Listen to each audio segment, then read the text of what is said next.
വീണ്ടും ഒരു കല്യാണം കഴിക്കാനുള്ള സ്കോപ്പ് ഉണ്ടാവും. അപ്പം ഞാനിപ്പോൾ ഇന്നുള്ളത് സ്റ്റാർ പ്ലസ് മെഡിക്കലാണ്. ഞാൻ ഇന്ന് ചെയ്യാൻ വന്നത് കാർബൺ ഫേഷ്യലാണ്. ഒരു കാർബൺ ഫേഷ്യൽ ചെയ്തിട്ട് നല്ലൊരു മൊഞ്ചനായെങ്കിൽ എന്താവും, നമുക്ക് ട്രൈ ചെയ്തിട്ട് നോക്കാം. കൺസൾട്ടേഷൻ തികച്ചും ഫ്രീ ആയിട്ട് 70 ദിർഹംസിന് ഒരു കാർബൺ ഫേഷ്യൽ ചെയ്താലോ? ഒരു ഡൗട്ടാണ് കാർബൺ ഫേഷ്യൽ എന്തിനാണ് ചെയ്യുന്നത് എന്ന്. സിസ്റ്റർ, നമ്മൾ ഈ കാർബൺ ഫേഷ്യൽ ചെയ്യുന്നതിന്റെ ബെനിഫിറ്റ്സ് എന്താണ്? കാർബൺ നമ്മുടെ ഫേസിലുള്ള ഇമ്പ്യൂരിറ്റീസ് ഒക്കെ അബ്സോർബ് ചെയ്യും. സോ നമ്മുടെ ഫേസ് ഒന്ന് ക്ലീൻ ആവും. പിന്നെ ഈ ഫേസിലുള്ള ഫൈൻ ലൈൻസ്, റിങ്കിൾസ് ഒക്കെ ഒന്ന് റെഡ്യൂസ് ആവും. ഒരു ഗ്ലോ ഒക്കെ വരും ഫേസിൽ. സംഭവം മൊഞ്ചനാവും.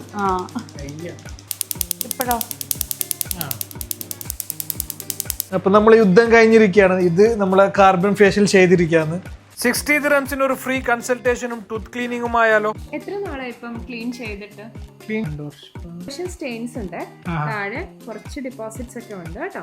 ഐഡിയലി നമ്മൾ എവറി 6 months ക്ലീൻ ചെയ്യണമെന്നാ പറയുന്നത്. നമ്മൾ ക്ലീൻ ചെയ്യാതെ ഇരുന്ന് കഴിഞ്ഞാൽ ഈ ഡിപ്പോസിറ്റ്സ്, ഇത് ബാക്ടീരിയ, നമ്മുടെ സലൈവ, അതൊക്കെ വെച്ചുണ്ടാവുന്ന ഡിപ്പോസിറ്റ്സ് ആണ്. അപ്പൊ അത് അങ്ങ് ഗംസിലേക്ക് കയറിയിരിക്കും. അങ്ങനെ വെച്ച് കഴിഞ്ഞാൽ ലോങ് ഡ്യൂറേഷനിൽ ഗം ഇഷ്യൂസ് കൂടാനുള്ള ചാൻസ് ഉണ്ട്. നല്ല ബ്ലഡ് ഒക്കെ വരും ബ്രഷ് ചെയ്യുമ്പോൾ. അപ്പൊ ഇത് അവോയ്ഡ് ചെയ്യാൻ വേണ്ടിയിട്ട് എല്ലാ 6 months കറക്റ്റ് ആയിട്ട് സ്കെയിലിംഗ് ചെയ്യണം. മെയിനായിട്ട് കൂടുതൽ സ്റ്റെയിൻസ് ആണ് കാണുന്നത്. സ്മോക്കിംഗ് ആവാം, അല്ലെങ്കിൽ ഇപ്പൊ കോഫി ടീ ഇൻടേക്ക് കൂടുതലാണെങ്കിൽ വരാം.